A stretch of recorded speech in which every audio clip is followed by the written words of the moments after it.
Hey everybody, ScoopTalk coming to you from the press box at Purdue. It's Dustin Dopirak on my left, Andy Graham on my right. I'm Hugh Kellenberger. It's an Indiana Old Oaken Bucket win. Yeah. It's been a while. Has been. It's been a while. It's been a long time since it happened here. 96. 96. Yes. 14 years was the last time Indiana won took the bucket in Purdue and did it in dramatic fashion today, I guys. think that was Bill Mallory's concluding game, was it not? It was. Yeah, Bill won 3 of his last 4, and that is the last time Indiana's won more than 1 in a 4-year period until now. Yep. Yeah. Lynch is 2-2.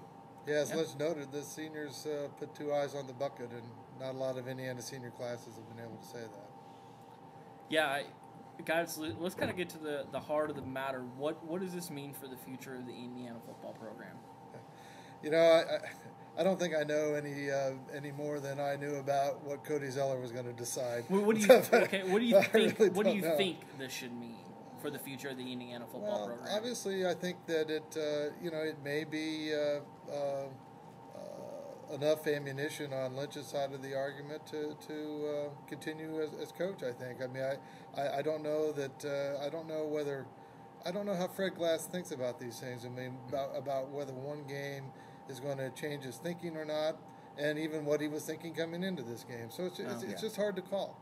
It's a decision you wouldn't want to have to make either way. I mean, I do not envy Fred Glass for having to make this decision, and I mean that on a lot of fronts. I think everybody's kind of said, we've all said in some way, shape, or form. Either Andy had a column this week saying it, and I've said it when asked. I mean, it would be really hard to fire Bill Lynch. It would be really hard to call Bill Lynch into your office and tell him that you don't want him in the program anymore.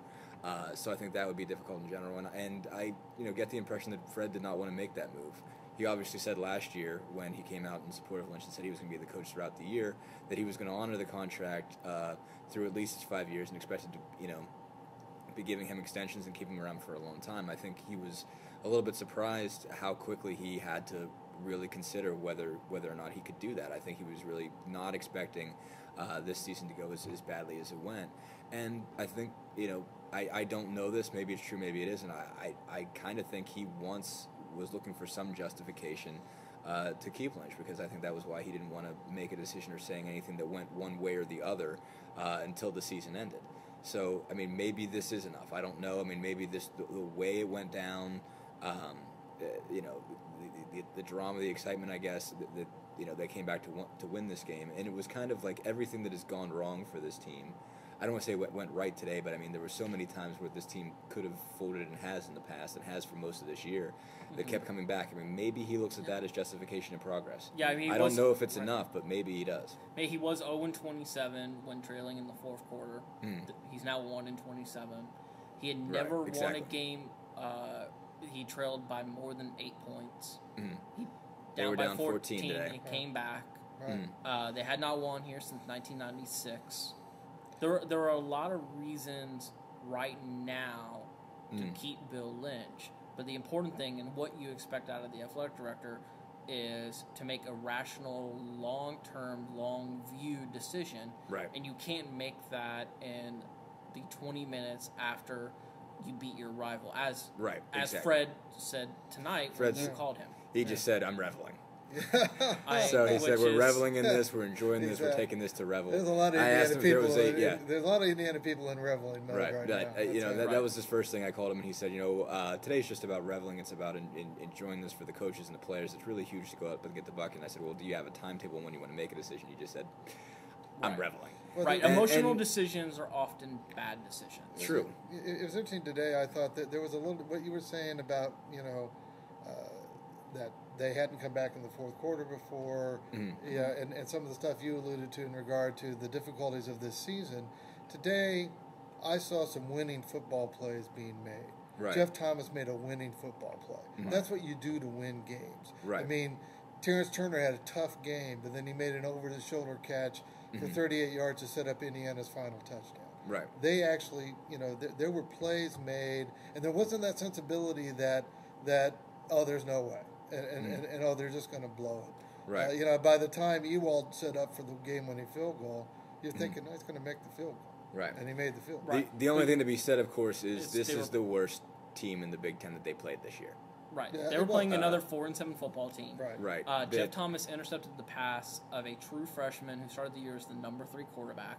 He was number 2, I think. No, he was number 3 because Caleb Turbush. Yeah, but he was academically ineligible. But that didn't happen until during camp. It didn't happen until camp. All right. Yeah, that happened. That happened during camp. It was I think it was a summer school situation. Right. Summer school It was like August 30th or something like that. Right, but in terms of when they took the field, he was the number 2 guy. But that's the thing in preseason camp. He was. But he was a reserve quarterback. Right. He was a quarterback. They weren't counting. They lost their starting tailback in the spring. They lost their starting wide receiver. The best wide receiver in the league. Probably. Except maybe for Tandon Doss. Well, he had led the league in receiving yards and receptions last year. He was out for the year. This was not a spectacular, Purdue team. It still, I think it still does say something, but that has to be kept in perspective as well. Is this wasn't beating, coming back to beat Michigan when you're down 14, or certainly not coming back to beat Ohio State when you're down 14. No, and obviously, when the game was being played, it was hardly a thing of beauty for much of the time. Yeah. So but there was some ineptitude on both sides. It's still an arch rival game at their place, right? And to win games like that, you have to do certain things at the right time. Right. And this is one of those games where Indiana finally did that after being in position to do it before, but not really doing it. Right. And you also have to keep in mind that there may be 3 programs in the Big Ten changing coaches. If you include Indiana, Minnesota's definitely going to change a coach. I think after this, I don't see Rich Rodriguez surviving at Michigan. That game matters so much, and the way they laid down today, I don't see him surviving. And with Jim Harbaugh there, if they know they can get Jim Harbaugh, I think Michigan makes the change. Wasn't that alluded to nationally today? Kirk Herbstreit said something to that effect. Said that, that they could get him in under 24 hours. And Minnesota is a better job than Indiana.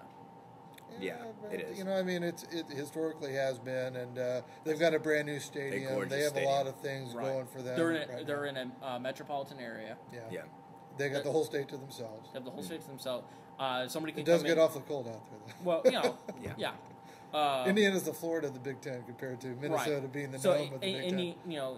You got to know that you're going to be able to hire somebody that you think is going to be appreciably better than Bill Lynch. Right. Because if not, Bill's a hell of a guy who is never going to embarrass you. He's going to he's going to do everything in his power to make sure his players don't embarrass you. Yeah. And quite frankly, him and his staff are pretty easy on the bottom line. Yeah.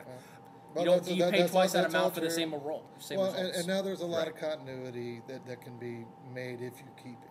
In terms of you probably keep more of the recruits. You probably it's hard to say how those factors will play out. Yeah. But at least you give yourself a chance to have some continuity building into the recruiting season now if you keep him. And considering the senior class they're leaving, though, Dustin, what do we expect next season?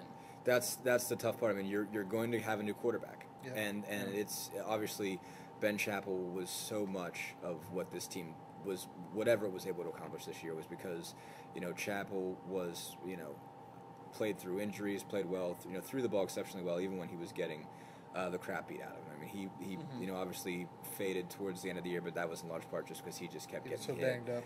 But he really willed this team today. And you will not have that kind of presence at quarterback a year from now. It's possible. We didn't know DeMar Ben LaBelcher Chappell said had he's coming that back when he was a redshirt freshman. exactly. Ben Chappell's first pass was a pick six the other direction. But it's unlikely that you're not going to have the same sort of leadership. Right. I could see Dusty Keel or Ed Wright Baker being that 3 years from now. Right. But if you have ever many more losing seasons, what's that going to do? They're probably a brand new secondary again. Yeah, you lose of course. the captain of your defense. Yeah, you probably. But there's still 8 starters back on paper on both sides of the ball. Right. No, there's some things that are worthwhile, but it's like you lose your best offensive tackle, probably in James Brewer, but you get the other 4 guys back. So it isn't like the cupboard's going to be bare. No, but there's big guys you're losing. But I think here I think is the definitive question. I think Fred has to ask himself. Fred Glass has to ask himself. Today was the first day all year that I saw Indiana play out of its shoes. That I saw Indiana really dig deep and get more out of themselves than they probably thought they had. And I think that towards these last couple weeks, I had kind of thought for myself that it was probably the end of Lynch's career because they were not doing that at all, despite the stakes.